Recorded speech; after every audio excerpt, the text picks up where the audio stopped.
오신 여러분들을 주님의 사랑으로 축복합니다. 우리 옆에 분하고 인사 나눌까요? 사랑합니다. 사랑합니다. 축복합니다. 사랑합니다. 기도하면 됩니다. 아멘. 우리가 살다 보면 눈에 보이는 증거가 없어서 우리 마음이 흔들릴 때가 있습니다. 그러나 하나님은 여전히 우리와 함께 하심을 믿습니다. 아멘. 이 시간 함께 찬양하며 고백하며 나아갑시다. 함께 박수 치면서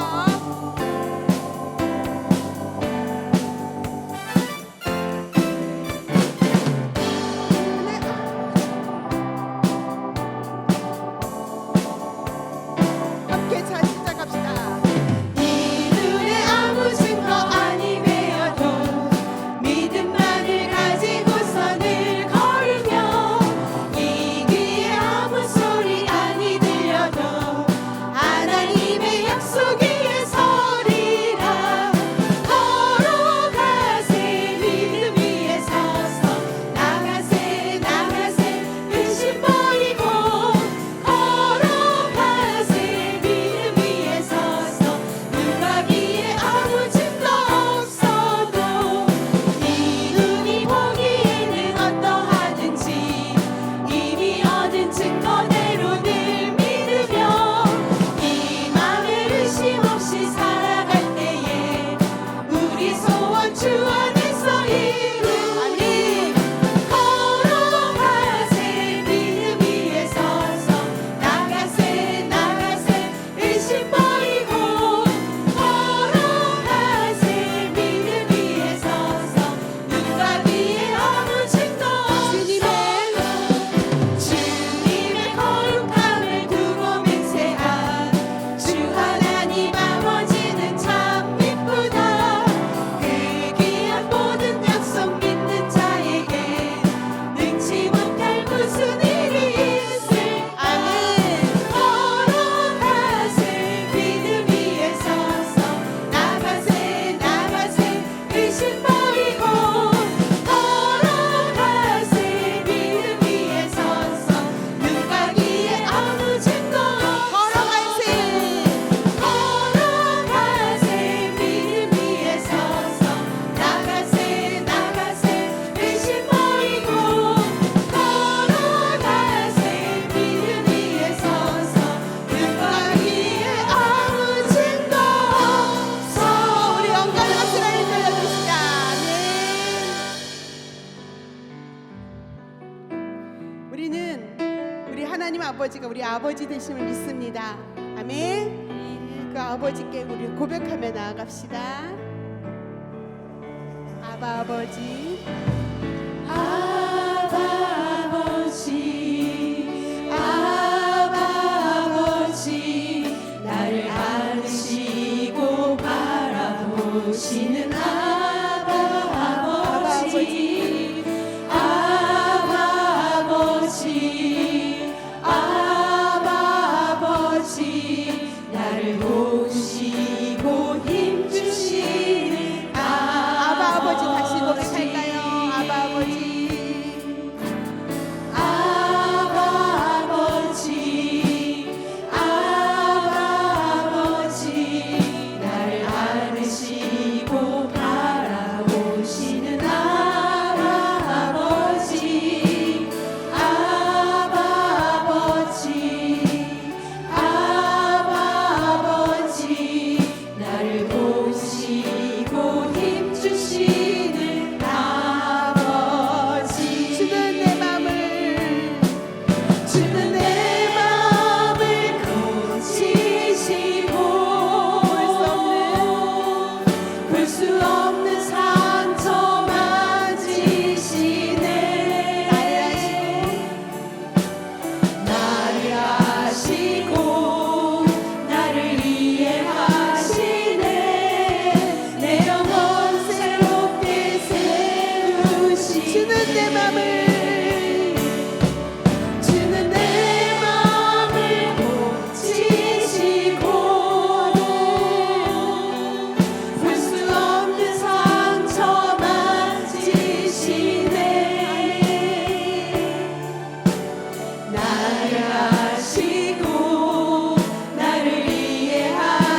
깊은 절망에 수렁 가운데 주님께 닿을 수 없던 우리 어두운 밤중에 하늘을 향해 주의 이름 나 부를 때 어둠을 뚫고 오신 주 사랑 나의 절망 거두셨네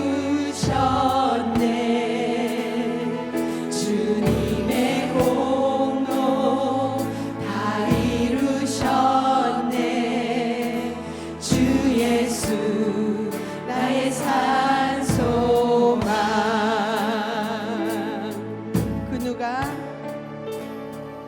그 누가 주의 자비를 알아 한없는 은혜 증량할까 영광을 떠나 이 땅에 오신 죄가 되신 구주 예수 주의 십자가 내게 말하네 영원히 난 용납됐네 아름다우신 왕 나는 주의 것 그리스도 나의 산소 할렐루야 주를 찬양하여라 할렐루야 자유케 하셨도다 죄의 저주 끊으신 주께 구원 있도다 주 예수 나의 산소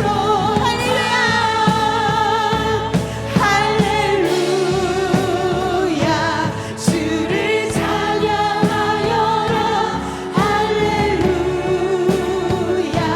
자유케 하셨도다 죄의 저주 끊으신 주께 구원 있도다 주 예수 나의 산소망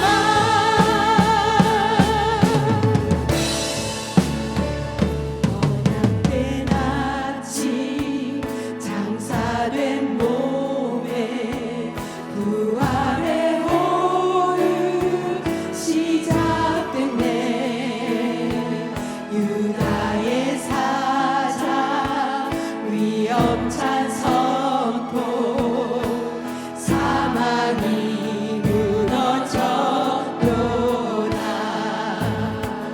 이제 사망은 무덤이 더는 우리를 주장할 수 없는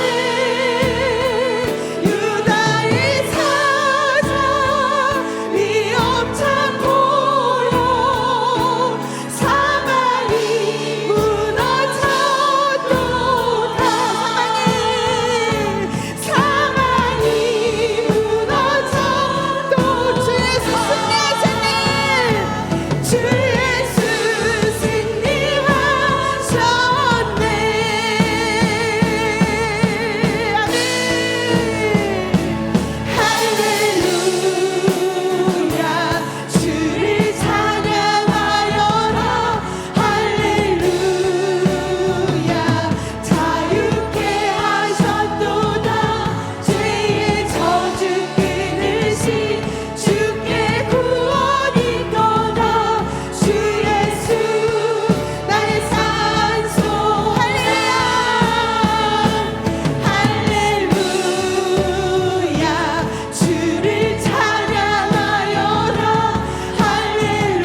시간 다시 하나님을 나의 하나님으로 붙들기를 간절히 소망합니다.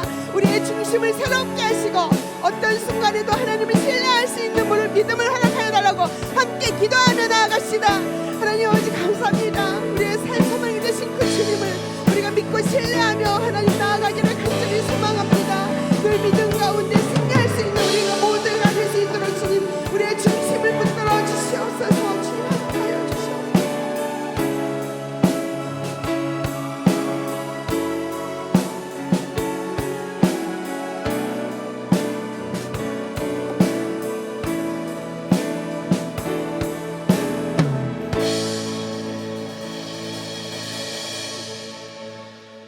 우리의 산소망 되신 하나님 아버지, 지난 3일 동안도 하나님의 은혜로 지켜주시고 수요 목장 지도자 모임에 나와 예배를 드릴 수 있도록 인도하여 주심에 진심으로 감사를 드립니다.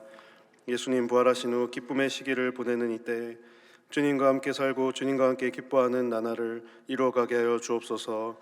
우리의 목장이 사랑과 섬김이 넘치는 목장 되어 오직 주님만 찬양하고 경배하는 목장 되게 하여 주옵소서. 찬양할 수 있는 입술을 허락하여 주시니 참으로 감사를 드립니다. 곡조 있는 기도에 마음을 담아 전심으로 찬양하였사오니 우리의 찬양을 흠양하여 주시고 찬양의 가사가 우리 믿음의 고백이 되게 하여 주옵소서.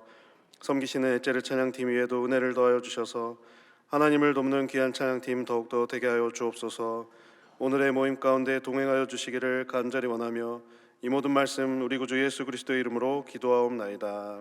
아멘. 오늘 우리에게 주시는 하나님의 말씀은 창세기 27장 1절에서 14절까지의 말씀입니다. 다 함께 일어나셔서 하나님의 말씀을 경청하시겠습니다.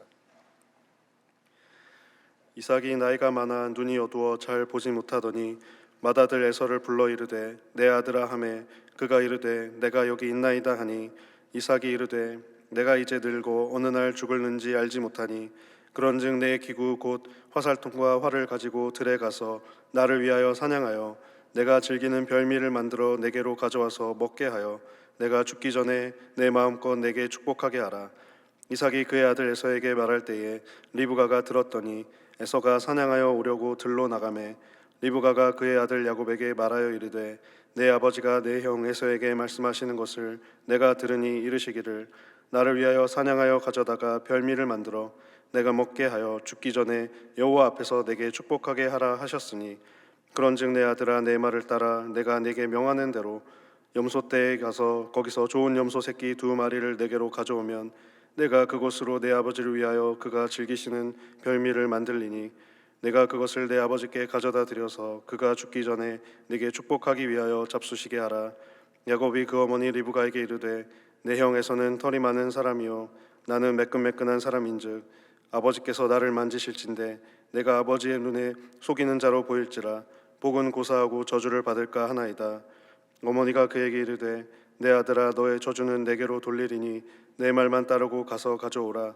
그가 가서 끌어다가 어머니에게로 가져왔더니 그의 어머니가 그의 아버지가 즐기는 별미를 만들었더라. 이것은 하나님의 말씀입니다. 아멘.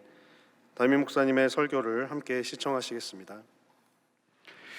인생을 살면서 복 받기를 원하는 소원은 누구나 다 갖고 있을 줄 압니다. 그러나 이 사람들이 복이라는 게 뭘까에 대한 부분들을 이렇게 정리한 것들을 이렇게 보면 주로 동양권에서는 오복이라고 그렇게 얘기하죠. 아마 우리도 다 같이 원하는 걸 건데 그 오복은 오래 사는 것, 그리고 물질적인 풍요, 그다음에 몸이 건강한 것, 덕을 쌓아서 사람들에게 존경받는 인품을 갖추는 것, 그리고 제 명대로 살다가 죽는 것, 누구나 다 바라는 거죠. 성경에 보면 시편 1편에 복 있는 사람은 그러고 몇 가지를 이렇게 말씀하고 있죠. 그 인생은 시냇가의 신균 나무처럼 시절을 쫓아 열매를 맺는 인생. 그러니까 좀 부언하면 우리 인생을 살아갈 때 각 시절마다 맺어야 될 복된 열매가 있어요. 우리가 젊을 때나 나이 들어서나 아니면 힘들 때나 또 편안할 때나 다 맺어야 될 열매를 맺는 사람. 잘못된 열매 맺으면 풍요로움도 불행이 되죠. 그러니까 시절을 쫓아 과실을 맺는 사람. 그리고 또 있다면 인생이 바람에 나는 겨처럼 헛된 인생을 살지 않는 것. 열심히 살았는데 돌아보니까 내가 헛살았네, 그런 인생이 아닌 것. 그리고 의인의 삶, 그러니까 하나님의 형상을 닮은 사람답게 사는 것, 그리고 하나님께서 인정하시는 형통한 삶을 사는 것, 이것을 복이라고 그렇게 말씀합니다. 오늘 본문은 우리 복의 대명사라고 이야기할 수 있는 장자의 복을 둘러싸고 벌어지는 이야기를 26장에 이어서 계속 다루고 있습니다. 아시는 것처럼 이삭과 리브가의 아들은 에서와 야곱이 쌍둥이로 태어났는데 에서가 먼저 태어났죠. 그래서 장자권은 일반적으로 에서에게 있었습니다. 장자의 복은 주로 이제 맏아들에게 주어졌는데 부모 유산을 다른 형제들보다 2배로 받을 수 있는 것과 가문의 대표권과 리더십, 그리고 하나님의 언약을 이어받는 영적 계승권이 주어지는 엄청난 복입니다. 근데 문제는 이 장자권의 장남인 이 에서에게 장자권이 있는데 쌍둥이 동생인 야곱이 형의 장자권을 탐내고 있다는 것입니다. 그래서 26장에 보면 야곱은 형이 에서의 약점을 이용해서 팥죽 한 그릇에 장자권을 사버리고요. 오늘 나눌 27장은 야곱이 아버지를 속여서 에서가 받을 장자의 축복을 자신이 가로채우고 난 다음에 벌어지는 일들을 다루고 있습니다. 이 사건으로 인해서 모든 식구는 모두가 피해자가 되었습니다. 이삭은 에서에게 축복하려 했지만 실패했고, 에서는 자신이 받을 복을 야곱에게 빼앗겼고, 야곱은 형의 분노를 피해서 집을 떠나 멀리 외삼촌 라반의 집으로 도망할 수밖에 없었고, 리브가는 이 일로 자기 아들 야곱을 20년 동안이나 만나지 못하는 불행한 일들을 겪게 됩니다. 이 과정을 통해서 하나님께서 우리 믿음에 대해서, 믿음의 축복에 대해서 말씀하기를 원하시는 게 무엇인가 하는 것을 우리가 말씀을 나누면서 여러분 속에 정말 이 시편 1편에 나오는 그 말씀처럼 그런 복된 인생을 살았으면 좋겠다는 그런 마음을 품고 여러분의 삶이 영적으로 지혜로우며 믿음 안에서 주시는 하나님의 은혜가 말씀을 듣는 저와 여러분 속에 함께 임하는 역사가 있기를 바랍니다. 축복받는 믿음의 원리 첫 번째는요, 영적으로 어두워지지 않아야 됩니다. 영적으로 어두워져서는 안 됩니다. 축복받으려면 1절에 보니까 이삭이 나이가 많아서 눈이 어두워 잘 보지 못하더니 라고 서두에 나오죠. 이 말씀이 처음 나오는 것은 이후의 모든 사건은 바로 이것으로부터 시작되었다는 것을 의미하고 있습니다. 여기서 이삭이 나이가 많아라고 말할 때에 요셉 그 손자 요셉을 중심으로 역으로 계산해 볼 때 이때 이삭의 나이가 137살 정도 되었고요. 에서와 야곱은 77세쯤 되었다고 계산해 볼 수가 있습니다. 그리고 눈이 어두워 잘 보지 못하더니라는 표현은요, 육체적으로 나이가 많아서 시력이 약해져서 사물을 잘 분별하지 못한다는 것도 의미하지만은 성경에서 시력이 약해졌다라는 표현은요, 영적으로 어두워졌다는 표현할 때 이 표현을 많이 쓰고 있습니다. 왜냐하면 이삭이 60세가 되어서 에서와 야곱을 낳았죠. 그리고 에서가 26장 34절에 보면 40살에 결혼했어요. 그렇다면 이삭의 나이는 100세입니다. 근데 이 본문의 이 사건은 이삭의 나이 137살에 이루어졌다면 성경은 37년 동안 이 이삭과 관련된 이 가정에는 아무런 기록이 없어요. 뭘 말할까요? 이삭이 영적으로 하나님과의 특별한 교제나 관계가 없이 영적으로 무뎌져 가고 있다는 것을 이 암시적으로 말씀하고 있어요. 사무엘상에 보면 엘리 제사장에게는 두 아들 홈니와 비느하스가 있었죠. 이 두 아들이 성전에서 봉사하는 여인들을 농락하고 하나님께 드릴 제물을 하나님께 드리기 전에 자기가 임의로 갖고 가는 죄를 범하고 있었습니다. 근데 엘리 제사장이 분명하게 바르게 훈계하지 못하고 주의만 주어서 계속 범죄함으로 이 가문을 하나님께서 저주하게 만듭니다. 그런데 사무엘상 3장 2절 보니까 그 원인이 뭐냐 할 때 엘리의 눈이 점점 어두워가서 잘 보지 못하는 그때라고 말씀합니다. 그러니까 나이가 들어서 시력이 안 좋은 것만 표현하는 것이 아니라 하나님과의 영적인 교제가 끊어지기도 하고 느슨해지기도 하고 영적으로 어두워져서 죽어가고 있는 것을 표현하고 있습니다. 반면에 신명기 34장 7절에 보면 모세가 죽을 때에 나이 120세라 그의 눈이 흐리지 아니하였고 기력이 쇠하지 아니하였더라. 그렇게 말씀합니다. 하나님과 늘 교제하며 동행했던 모세는 영적으로 깨어 있었습니다. 그래서 하나님 말씀 앞에 순종하고 후계자 여호수아를 세우고 자신이 해야 할 일을 끝까지 완수한 것을 표현하죠. 영적으로 깨어 있어야 하나님 말씀을 순종하고 사물을 분별하는 지혜가 계속해서 보존되는 것을 말씀하고 있어요. 근데 이제 우리가 영적으로 어두워지면 어떤 현상들이 나타나느냐, 이제 여러분들도 그럴 거예요. 내가 영적으로 흐려졌는지 아니면 영적으로 깨어 있는지 잘 분별이 안 된단 말이에요. 그런데 오늘 이 이삭의 증상을 보면서 우리의 영성이 영적으로 이렇게 흐려져 있는지 깨어 있는지 한번 여러분께 하면서 여러분 자신을 한번 살펴보기 바랍니다. 이 첫째는요, 영적으로 어두워지면 어떤 현상이 일어나는가 하면 자기중심적이 되어봅니다. 4절 말씀 보니까 이삭이 에서를 향해서 자기가 나이가 들어 언제 죽을지 알 수 없으니 자기를 위하여 별매를 만들어 오면 축복해 주겠다고 얘기하는데, 이 3절 4절에 보면 내가라는 표현이 몇 번 나오는가 하면 무려 5번이 나옵니다. 근데 원어를 보면 5번 정도가 아니라 7번이 나옵니다. 2절 사이에 7번이나 내가, 나를 위하여, 내가 먹을 7번이나 나와요. 자기중심적이에요. 철저하게 나라는 단어는 자기 생각과 자기 중심의 사고가 가득 차 있고 내가 세상의 중심이 되어 있는 거예요. 영적으로 흐려지면요. 누가복음 12장 17절부터 19절까지 보면 어리석은 부자의 이야기 나오는데, 여기도 한 3절 사이에 내가 하는 것이 5번이나 나와요. 그리고 이 뭐라고 말씀하는가 하면, 특별히 19절 보니까 또 내가 내 영혼에게 이르되 여러 해 쓸 물건을 많이 쌓아두었으니 평안히 쉬고 먹고 마시고 즐거워하자. 여기서도 나라는 표현이 한 5번 이상 나오면서 또 뭐냐면 내 영혼까지도 이 물질 가지고 풍요롭게 할 수 있다고 착각하고 있어요. 그러니까 이 자기밖에는 모르는 그런 삶으로 변화가 되는 거죠. 내가. 그래서 창세기의 모든 사건의 시작은요, 하나님이 주어입니다. 하나님이 중심입니다. 근데 영적으로 어두워지면 내가 중심이 되고 내 기준이 삶의 선택 기준이 되는 것을 보게 됩니다. 또 하나 볼 수 영적으로 어두워지면 조급해지고 충동적이 됩니다. 여기 지금 이삭이 자기가 언제 죽을지 모른다고 말하죠. 지금 이삭의 나이가 137살인데 35장 28절에 보니까 이삭이 180세에 죽습니다. 그럼 앞으로 43년을 더 살게 되는데 죽음에 대해서 굉장히 초조하고 여유가 없어져요.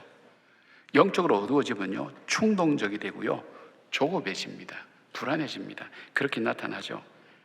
그런 사람이 선택하며 살아가는 삶은 어떤 삶일까요?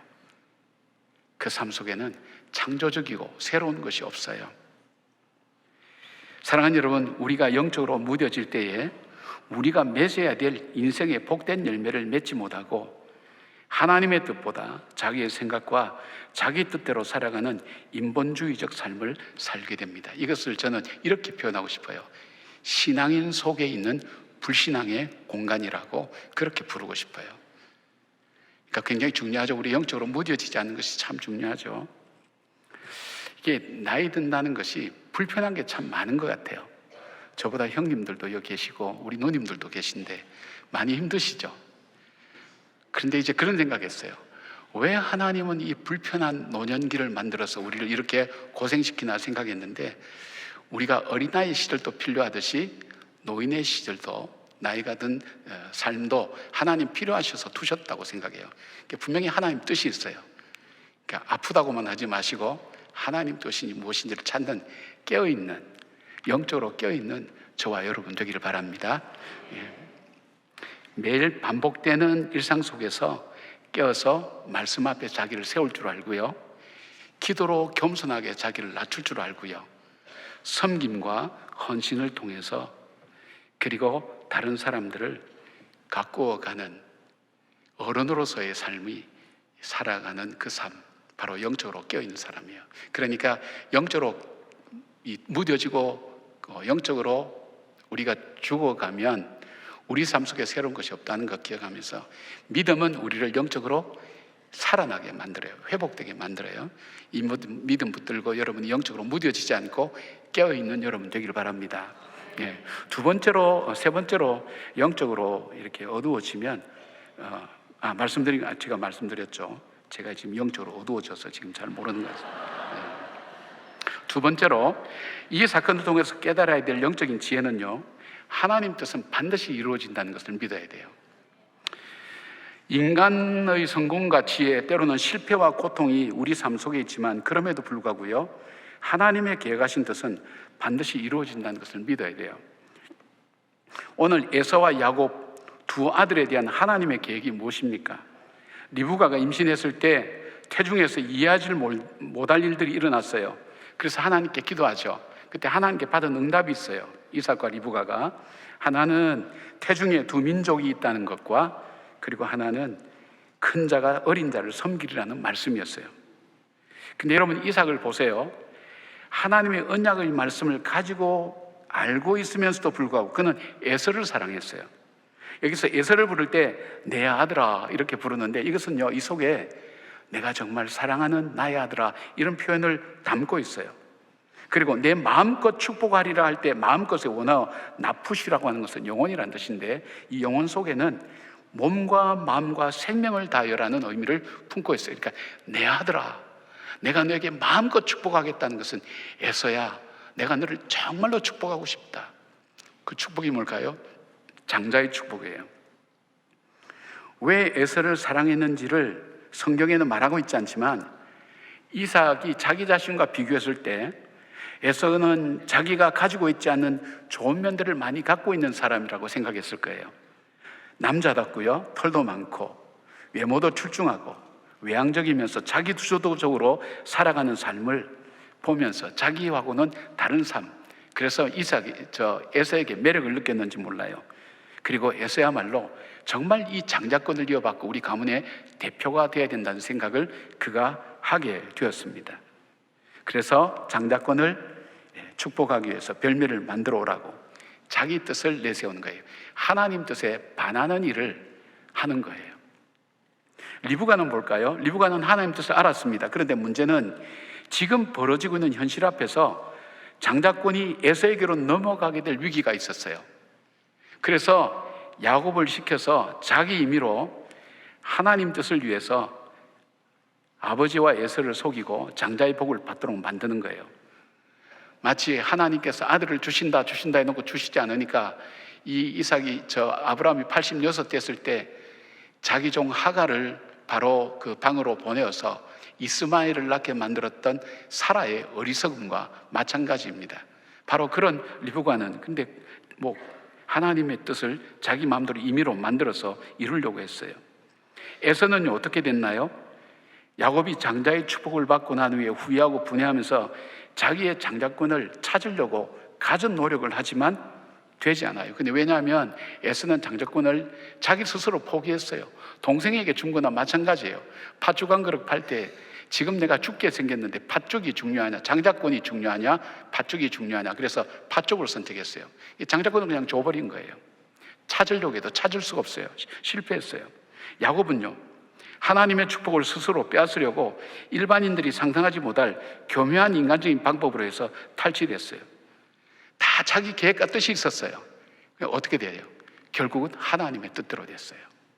인간이 속이고 인간이 자기 의도와 뜻을 가지고 다양한 방법으로 했지만 그러나 결론은 하나님 뜻대로 된 거예요. 33절에 보니까 이삭이 자신이 축복한 자녀가 에서가 아니라 야곱에게 속아서 야곱이 받았다는 것을 발견하고 심히 떨었다고 얘기한 거예요. 이삭이 정신을 차린 거예요. 왜냐하면 내가 아무리 하고 싶어도 하나님이 정하신 것 그것대로 되는구나 하는 것을 그가 깨달았을 거예요. 자기는 분명히 에서를 축복했는데 결론을 보니까 야곱이 받았단 말이에요. 결국 하나님께 응답받은 것처럼 내가 내 마음대로 되는 것이 아니라 하나님 뜻이 이루어지는 것을 깨닫고 그 다음부터는 이 이삭과 리브가가 하나님 뜻에 순종하는 모습을 우리는 보게 됩니다.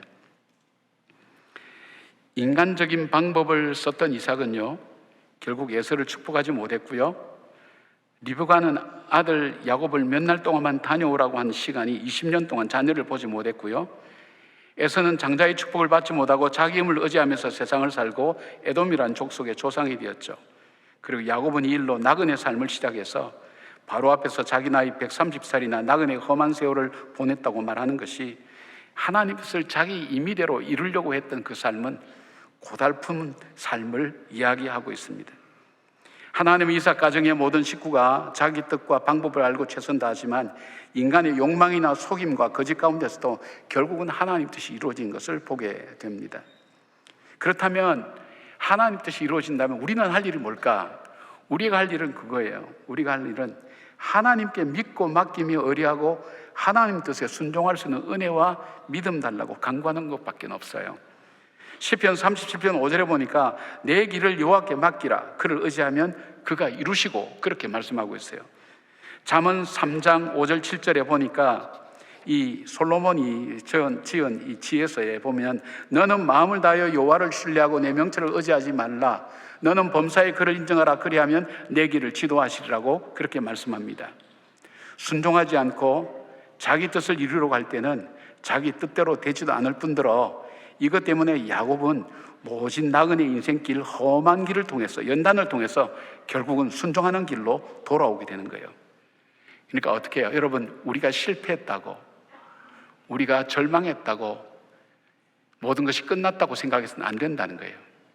내가 힘이 있고 내가 능력이 있고 그래서 내 뜻대로 내 마음대로 내 인생이 된다고 생각해서도 안 된다는 거예요. 젊을 때는 그것이 가능할 수도 있겠어요. 그러나 나이가 들고 인생을 살아보면 인생은 정말 내 뜻대로 안 된다는 걸 아는 거예요. 그렇다면 인생은 하나님의 뜻 가운데 있다는 것을 우리가 알게 되면 우리가 해야 될 일이 뭘까요? 하나님 뜻에 순종할 수 있는 은혜를 달라고, 내 고집대로 살지 않도록 하나님 뜻대로 살도록 내 삶을 붙들어 달라고 기도하는 바로 그것밖에는 없다는 것을 우리에게 잘하고 있어요. 그러니까 뭘 믿어야 돼요? 하나님 뜻은 반드시 이루어진다. 그러니까 낙심할 것도 없고 교만할 것도 없고요. 하나님 앞에 기도하며 내 삶을 주님께 맡기는 그런 여러분 되게 하셔서 하나님은 실패를 통해서도 성공을 만드시고요. 하나님은 성공을 통해서도 실패를 만드시는, 화도 만들고 복도 만드시는 분이라는 것을 기억하면서 하나님 뜻 앞에 순종하는 저와 여러분의 삶이 되기를 바랍니다. 세 번째로 우리가 볼 수 있는 믿음의 축복은요, 하나님의 언약을 붙들고 살아야 됩니다. 그러니까 룻이 그 시어머니 나오미를 붙쫓았던 것처럼 우리의 삶을 살면서 어떤 순간순간마다 하나님의 약속을 붙들고 언약을 붙들고 그렇게 살아야 됩니다. 믿음의 이야기를 다루고 있는 아브라함, 이삭, 야곱 그 삶에 보면 공통점이 있어요. 그건 뭐냐면 인생은 새로운 것이 없다는 거예요. 아브라함에게 일어났던 일이 이삭에게 그대로 일어나요. 아브라함은 애굽에서 자기 아내를 누이라고 속였죠. 이삭은 그랄에서 자기 아내를 누이라고 속였어요. 똑같이 그래 일어나요. 그랄의 블레셋 사람들에게 우물을 빼앗겼죠. 그 다음에 이삭도 마찬가지 빼앗겼죠. 근데 그랄 왕이 찾아와서 화친을 요구하죠. 이삭도 마찬가지예요. 야곱은 어떻게 됐어요? 자기 부모를 속였지만 결국은 자기도 자기 자식들한테 속아서 요셉이 죽었다고 슬픔 가운데 지냈던 세월들이 얼마나 많았어요. 삶은 다 반복되는 거예요. 그래서 지혜자는 전도서 1장 9절부터 10절에 이렇게 말씀하고 있어요. 이미 있던 것이 후에 다시 있겠고 이미 한 일을 다시 할지라. 해 아래는 새 것이 없나니 무엇을 가리켜 이르기를 보라 이것이 새 것이라 할 것이 있으랴. 우리가 있기 오래전 세대들에도 이미 있었느니라. 이전 세대는 기억됨이 없으니 장래 세대도 그 세대들과 함께 기억됨이 없으리라. 지혜자가 깨달은 게 뭘까요? 해 아래 새로운 게 없다. 오늘 내가 살아가는 삶, 이전에 조상들이 살았던 그 삶이고 내가 살아가는 삶을 내 자녀들도 그렇게 살아가는 삶, 이것이 바로 인생이다 하는 것을 지금 얘기하는 거예요. 일반적으로 조금 얘기를 해볼까요? 우리가 인생을 살아갈 때 저와 여러분이 살아가는 삶의 방식과 모양과 쉽게 말하면 팔자가 다 다를 수도 있어요.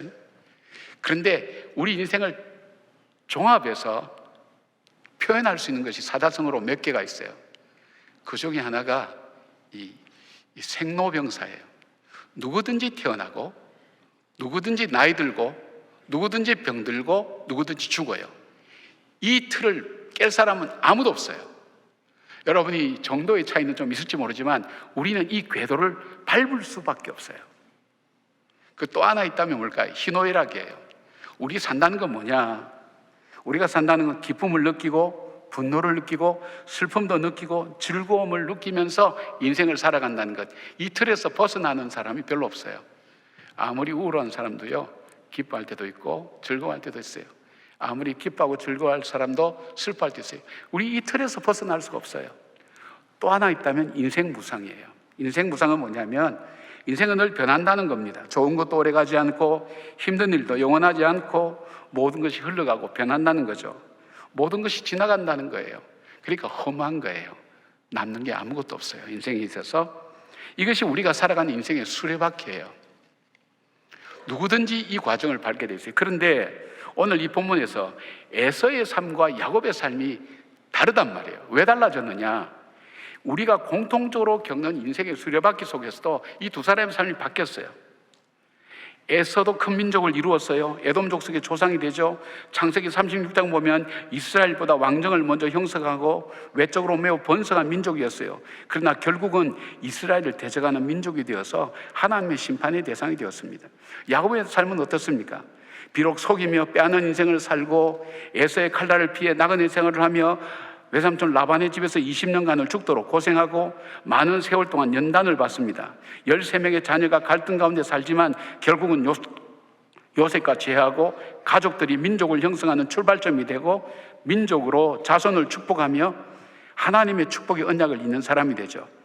야곱의 인생은 실패와 고난의 연속이었는데도 하나님께서는 야곱을 만드셔서 하나님의 언약의 자녀로 삼으신 거예요. 이 차이가 어디서 나는 거죠?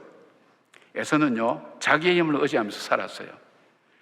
이 이삭이 에서를 축복하라고 축복할 때에 너는 칼을 믿고 생활하겠고 그렇게 이야기를 합니다.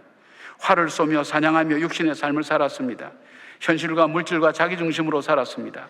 에서에게는 큰 환난이나 시련은 별로 찾아볼 수가 없어요.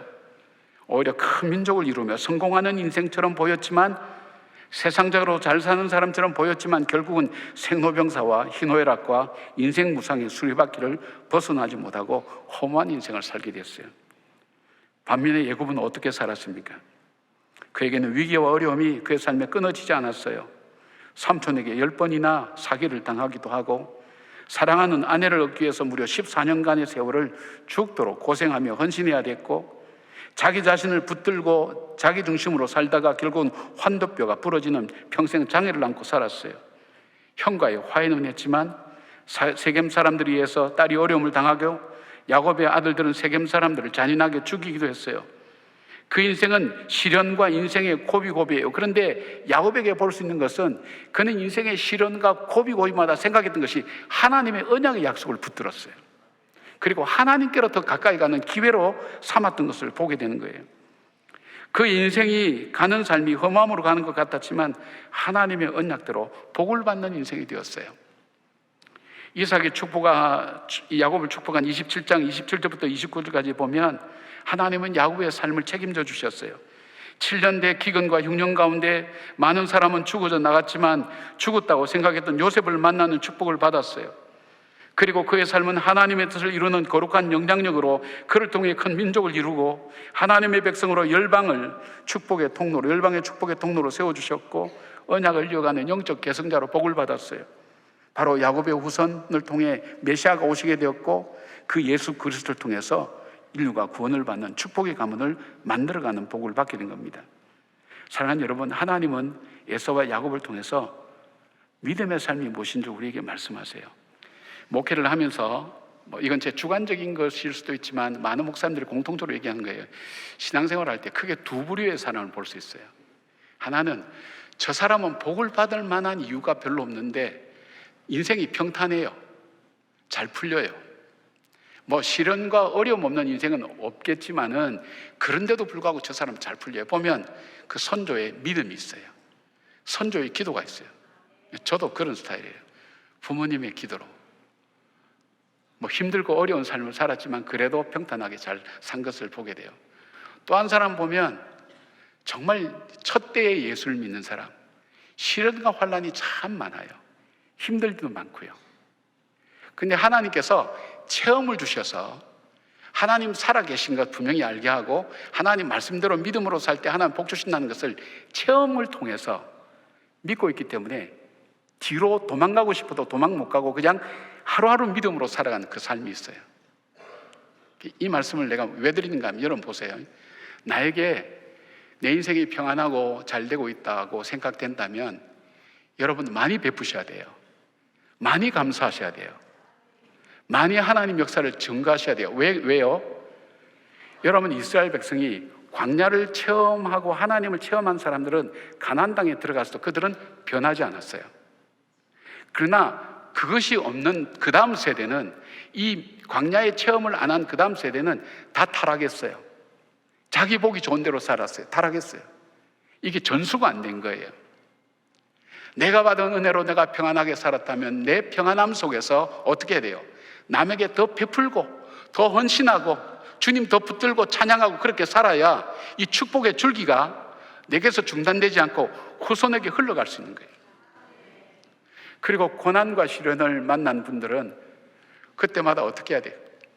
하나님께 더 가까이 가는 것으로 붙들고 하나님을 더 섬기는 계기로 삼기 때문에 더 열심히 더 섬기고 사랑할 때에 하나님께서 그 가문 속에 가족 속에 있는 잘못된 쓴뿌리들을 다 그 과정을 통해서 벗어나게 하시고 하나님의 은혜의 줄기가 그 가정에 넘쳐서 그 자녀들과 후손들을 축복하는 것을 바라보게 됩니다.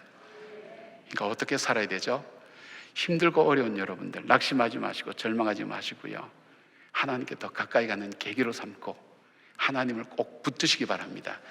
그게 믿음의 지혜를 갖고 사는 겁니다. 그 믿음 가지고 살아갈 때 시련과 환난을 통해서 내면적으로 더 단단해지고 주님과 더 가까워지고 야곱의 축복을 받게 되고 평안하고 평탄할 때는 더 많이 베풀고 용서하고 품고 사랑하고 그리고 내가 하나님 사랑하고 하나님 은혜로 사는 것을 내 자녀들에게 내 삶을 통해서 보여줄 수 있어야 돼요. 그래야 그 축복이 계속해서 이어져 내려갑니다. 그러니까 시련과 평안한 앞에서도 지혜를 가지고 분별하며 살아가는 우리 모두가 되기를 주님의 이름으로 축복합니다. 아멘. 기도하겠습니다. 감사합니다, 주님.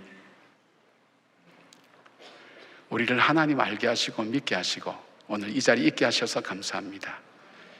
시련과 어려움, 고난과 고초가 있지만 낙심하지 않고 주님께 더 가까이 갔던 그 룻처럼 하나님께서 축복하셨던 그 놀라운 은혜가 시련과 고난을 받고 첫대 믿는 분들에게 내려지는 하나님의 위로와 능력이 될 수 있도록 붙들어 주시고 선조로부터 믿어서 평안함과 신앙의 복을 누리는 주의 자녀들 위해 더 많이 베풀고 더 많이 기도하고 더 많이 예배하고 바로 그런 삶들을 우리 자녀들에게 보여주고 함께 체험하게 하는 놀라운 은혜를 통해서 우리의 복이 우리에게서 끊어지지 않고 우리의 하나님 흐름들이 축복된 흐름으로 새로 시작되는 놀라운 은혜가 넘쳐나는 저희 성도들 되게 하여 주시고 이 땅의 이 민족들 되게 하여 주시옵소서.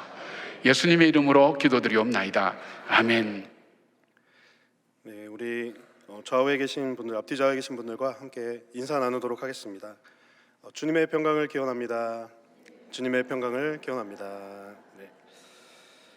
네, 방금 말씀을 들었는데요. 예배당 들어오실 때 나눠드린 그 목장 지도자 모임 나눔지 보시면 요약이 잘 되어 있습니다. 읽어보시고 목장에서 잘 나눠주시면 감사하겠습니다.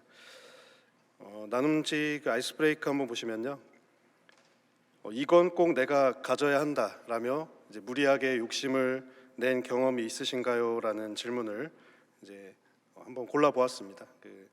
이제 본문이 이제 욕심에 관한 또 축복에 대한 욕심에 관한 내용이기 때문에 제가 이제 아이스 브레이킹을 이런 질문으로 해보았는데요. 우리 쇼핑하는 존재다라는 그 말을 할 때 우리 호모 콘수무스라는 말을 이제 어떤 분들이 신조어로 만들었더라고요. 그래서 그 영어에 이제 컨숨이라는 단어가 그 소비하다라는 뜻을 갖고 있는데 사람들이 아무래도 뭐 생산을 한다고 하지만 생산보다 소비를 더 하고 또 소비를 통해 자아를 표현하고 자기 존중감을 이제 가지려고 하는 그런 경향들이 있지 않습니까? 근데 뭐 어려운 말 하지 않더라도 우리가 뭐 쇼핑을 하고 이제 뭐 눈에 보이고 또 좋아 보이는 것들을 이제 갖고 싶은 것은 인간의 이제 본성이 아니겠습니까? 요즘 날씨가 갑자기 이제 더워져가지고 봄이 아니라 지금 거의 뭐 여름이 되게 생겼어요. 지금 그래가지고 지금 날씨가 20도, 뭐 25도 이렇게 오르는데 여러분들 옷 입기가 얼마나 어려우신가 이렇게 생각을 해보았습니다. 그래서 근데 옷장을 이제 정리를 해야 되잖아요. 근데 옷장을 정리하는데 옷장을 열면은 여러분들 또 입으실 옷이 있어요, 없어요? 생각보다 없습니다. 생각보다 없어요. 옷이 그렇게 많은데 예.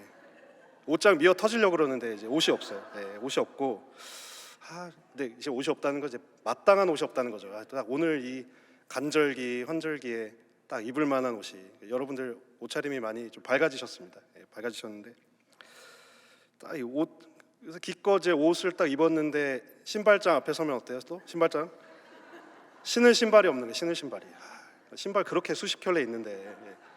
이멜다 아시죠?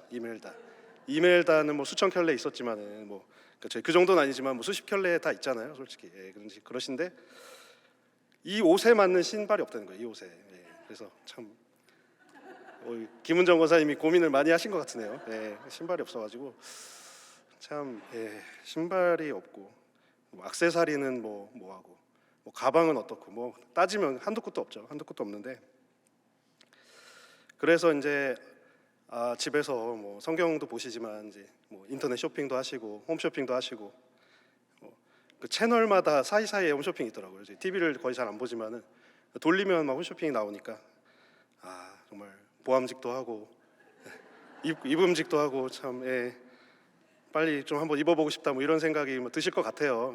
그래서 그러니까 우리가 이제 그렇게 해서 사신 게 굉장히 많죠, 집에. 한번 정리하시고요. 여름 오기 전에 한번 정리하시면 좋겠습니다.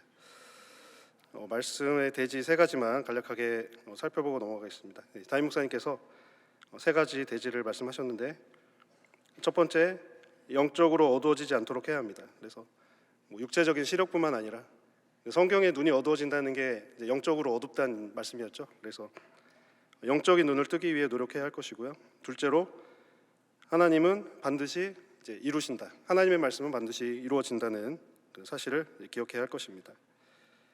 세 번째, 언약의 축복을 붙들고 살아야 한다는 사실입니다. 그래서 하나님과 인간끼리 맺은 약속은 이제 약속이지만 하나님과 인간이 맺은 것이 이제 언약이거든요. 그러니까 언약의 축복을 붙들고 살아야 하고 이것이 이제 이루어지도록 하나님의 말씀이 반드시 이루어진다. 이렇게 기억하고 살아야 한다는 사실을 이제 기억을 해야 할 것입니다. 이 정도 대주를 말씀드리고 이제 뒷장에 말씀 나눔과 적용 세 가지 한번 살펴보도록 하겠습니다. 우리 1번 문제 한번 같이 읽어볼까요? 1번 시작. 영적으로 어두워지면 어떤 현상이 일어나나요? 영적으로 어두워지지 않고 민감하게 살아가려면 어떻게 해야 하는지 나누어 봅시다. 담임 목사님께서 그 대지 첫 번째 대지의 그 어른과 이제 그 노이 연세 많으신 그런 그 비교를 하시면서 어떻게 하면은 이제 영적으로 어두워진 사람이 어떤 증상을 갖는가 세 가지로 이야기를 하셨는데요. 먼저는 자기 중심적이 된다고 합니다. 물론 사람이 다 자기 중심적이죠. 나는 이타적이야. 나는 다른 사람을 위하고 살아. 이런 말을 하는 분 자체가 이제 어떻게 보면 자기 중심적인 그런 삶일 수도 있습니다. 왜냐하면 인간 본성이 그렇습니다. 그래서 나밖에 모르고 내가 편하면 좋고 뭐 이런 삶인데요. 그러니까 영적으로 어두워지면 자기 중심적 삶을 살고 또 두 번째로 물질 중심적인 삶을 산다는 겁니다. 그러니까 물질 싫어하는 사람 없죠. 다 이제 우리가 물질을 필요로 하고 다 누리고 우리가 사용을 해야 되는데 유독 이제 영적으로 어두워지면 더 물질을 탐하고 뭐 보이는 것 방금 제 서두에 제가 이제 뭐 아이스 브레이킹을 했지만은 보이는 거에 너무나 집착을 하고 난 이거 하나님과 가까이 하고 교제하는 것보다 내가 입으로 내가 신을 신발 뭐 가방 내 차 뭐 이런 거에 더 관심이 가고 또 세 번째로 조급해지고 충동적이 된다. 영적인 어두움에 휩싸이면 가만히 보면은 이제 시야가 좁아져서 그래요. 이 영적으로 어두워지면은 말 그대로 어두운 거잖아요. 그러면은 이 시야 밖에를 못 보니까 요 앞에 거만 보니까 이제 충동적이고 조급해지는 것 같습니다.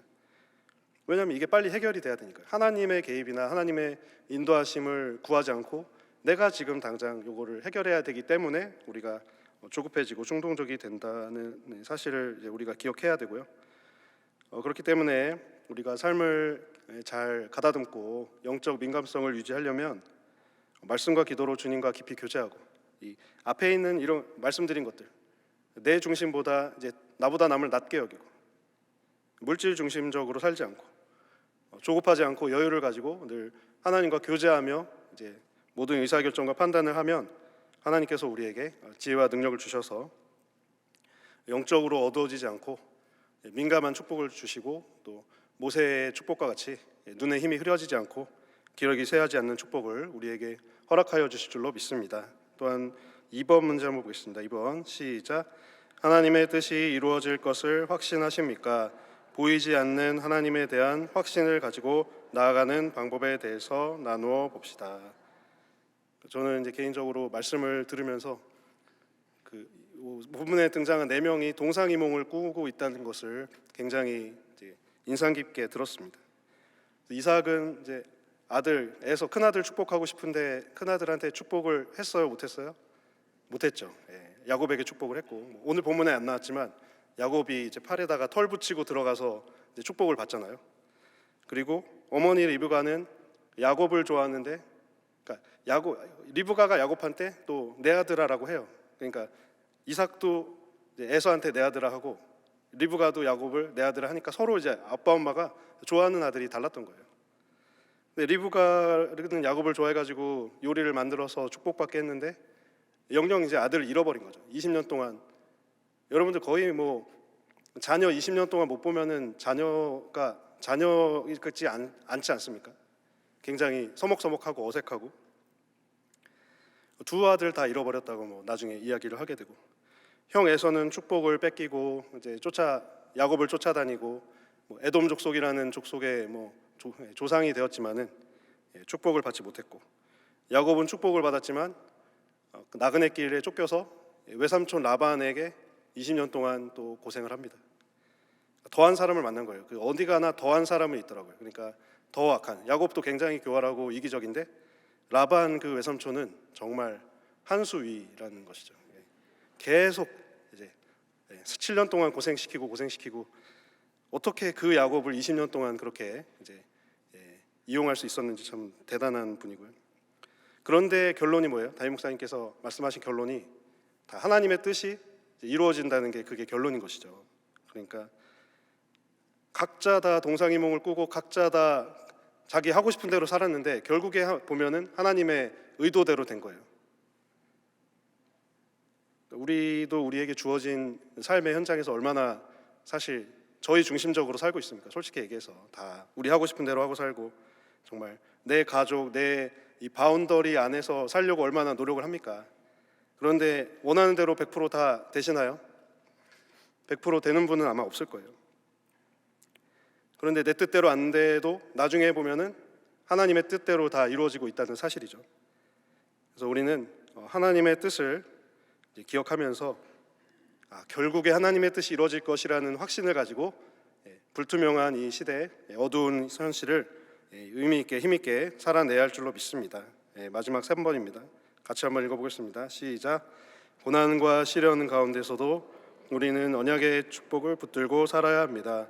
하나님의 언약을 붙들고 어떠한 복을 누리며 살아가고 싶은지 나누어 봅시다.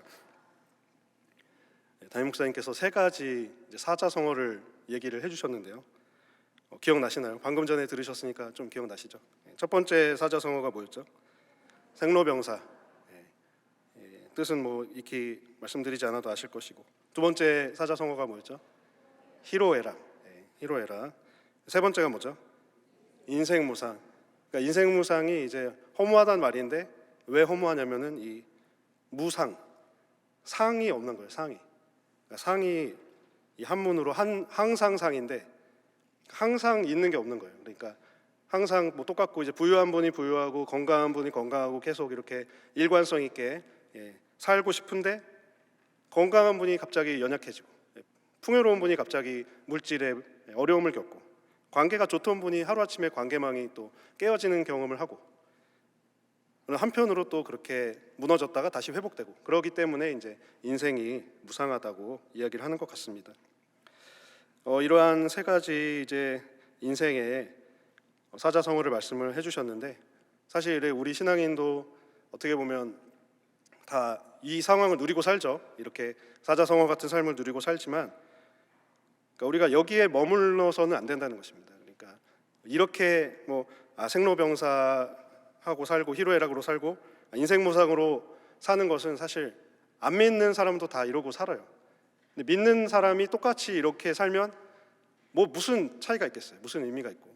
그러니까 우리는 정말 하나님을 더 믿고, 목사님께서 이제 세 번째 대지 후반부에 말씀하신 것처럼 우리의 삶 가운데 잘 되는 분이 있고 또 고난을 겪는 분들이 있다고 이야기를 하지 않습니까? 그 삶 가운데 그 삶에 있어서 우리가 분별을 잘 해야 돼요. 그래서 요즘에 그 대신방을 다녀보면은 그 전엔 잘 몰랐는데 올해 가장 좀 느낀 것 중에 하나가 신앙의 1세대인 분들이 꽤 많더라고요. 그러니까 1세대라는 것을 이제 밝히시고 이야기하시고, 그렇기 때문에 더 기도가 필요하고 그렇기 때문에 더 간구를 해야 합니다. 이렇게 믿는데 왜 이렇게 힘듭니까? 이렇게 말씀하시는 가정들이 상당히 많았습니다. 목사님 말씀처럼 잘 되고 계신 분들, 주님께 감사를 드리시고, 혹여나 고난과 시련 가운데 있는 분들께서는 또 기도와 간구, 또 주님을 섬기심으로써 현재 겪는 고난이 앞으로의 영광과 좋게 비교하지 못할 정도로 큰 영광을 누리실 수 있는 우리 모든 성도님 되시기를 간절히 바랍니다. 그래서 결론은 잘 되는 분도 하나님을 섬기고 잘 사셔야 되고, 이제 지금 어려운 분도 하나님을 잘 섬기셔야 되는데, 중요한 것은 어떤 마음가짐으로 우리가 신앙생활을 하느냐인 것이고요. 우리가 우리 대에 복 받고 끝날 거 아니잖아요. 그러니까 우리가 우리에게 주신 복을 누리지만은 우리가 받은 복을 자녀손 또 미래에 태어날 우리 후손들에게 물려줄 수 있는 거룩한 우리 권사님, 집사님, 또 성도님 모든 분들이 정말 축복의 통로이자 하나님께서 주신 그런 영적인 계승자로 살아가시는 저와 여러분 되시기를 주님의 이름으로 간절히 소망합니다. 말씀 여기까지 마치도록 하고요. 우리 광고 말씀 나누겠습니다. 우리 4월 이달의 말씀 함께 선포하겠습니다. 여호와께서 자기 백성에게 힘을 주시며 여호와께서 자기 백성에게 평강의 복을 주시리로다. 아멘. 네, 1만 번 동안 성전의 기도 잘 진행되고 있고요. 우리 유아세례 5월 3일 주일 저녁 예배 때 있습니다. 그래서 우리 자녀나 손주 유아세례 받기 원하시는 분들은 4월 22일까지 다음 주 수요일까지 신청을 해주시고 그 후에 이제 교육을 받으셔야 됩니다. 좀 애석한 것은 이제 그 조부모님 신앙으로 이제 세례를 받을 수 없고 부모님 중에 한 분이 세례 교인이어야 이제 유아 세례를 받을 수가 있다는 사실을 기억해 주시면 좋겠습니다. 2026년 여름한미 단기선교 지금 각 팀당 10명 모집인데 라오스, 베트남은 사실 10명이 넘었어요. 그래서 10명이 넘어서 그 지원한 분들 중에 이제 좀 선별을 하려고 하고 있고, 태국은 10분 중에 지금 3명 신청했습니다. 3명. 그래서 혹시 태국에 태국 사역과 태국을 품고 기도하시는 분 계시면은 태국에 많이 지원해 주시면 감사를 드리겠습니다. 전도폭발 훈련학교 토요일에 시작을 하니 아직 신청 못하신 분들은 신청해 주시면 좋겠고요. 본당 장의자 청소와 대청소가 있습니다. 근데 오늘 이제 본당 장의자 청소를 12시 30분부터 할 예정입니다. 그래서 마을당 5분씩 자원을 받아서 섬겨 주심에 너무나 감사를 드리고, 혹시 이제 더 청소하기를 같이 하기 원하시는 분들은 12시 반까지 오셔도 좋겠습니다. 그래서 12시 반에 3층 로비에서 간단하게 안내해드리고 청소를 할 수 있도록 이렇게 진행하겠습니다. 안영훈 전도대와 행복 모임 각 시간을 기억하셔서 모임에 잘 참여해 주시기를 바라겠습니다. 이제 광고 말씀 마치고 이제 각 마을별로 이동하셔서 마을별 모임 하도록 하겠습니다. 수고하셨습니다.